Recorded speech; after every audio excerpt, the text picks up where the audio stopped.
वाह, क्या आईपीओ है।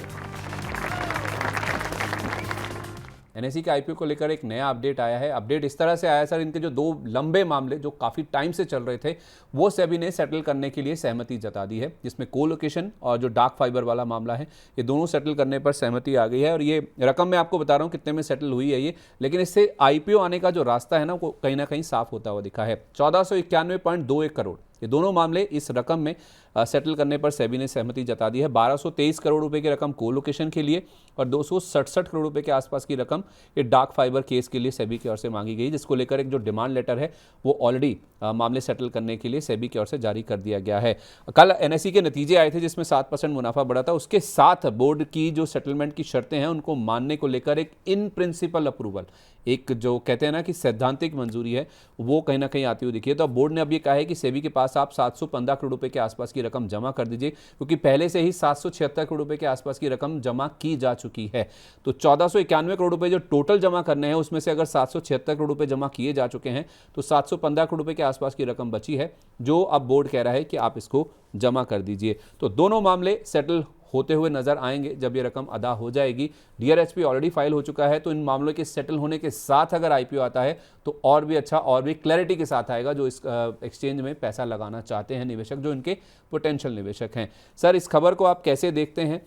एनएसई का ये जो लेकर जो एक क्लैरिटी आई है, क्या इससे आईपीओ का प्रोसेस और स्पीडन अप होता हुआ नजर आएगा?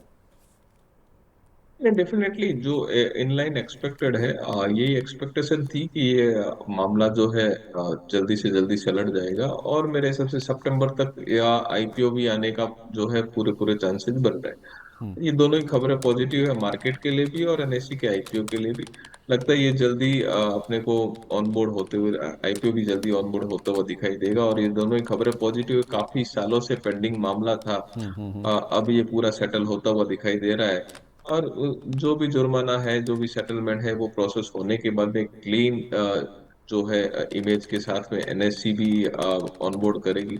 और निवेशकों को भी, काफी सारे निवेशक जो अनलिस्टेड में लेते हो उनके पास में भी है, तो वो भी काफी टाइम से वेट कर रहे हैं कि एनएससी का आईपीओ कब लिस्ट होगा। तो उनके लिए भी एक अहम रास्ता क्लियर हो रहा है। तो ये एक विन विन सिचुएशन उन निवेशकों के लिए भी है और एनएससी के लिए भी है। ठीक है, अब बात करते हैं सर इसके जो इनडायरेक्ट इम्पैक्ट है। डायरेक्ट इम्पैक्ट तो एनएसई के आईपीओ के ऊपर होगा। इनडायरेक्ट इम्पैक्ट आप देखेंगे तो बीएसई पर होगा। जब भी एनएसई के आईपीओ को लेकर कोई खबर आती है या फिर ये मामला सेटल होने की जब बात चल रही है, क्लैरिटी आ रही है, तो बीएसई पर आप इसका इम्पैक्ट कैसे देखते हैं? मैं बीएससी, देखिए बीएससी हाई पी पे वैसे भी काम कर रहा था कंपेरेटिवली एनएससी। तो एन बीएससी तो वो हाई पी जो है वो फेयरली वैल्यू करेगा, क्योंकि एनएससी का जो मार्केट कैप रहेगा वो बीएससी से काफी बड़ा रहेगा, तो वो पी थोड़े कम पे काम करेगा।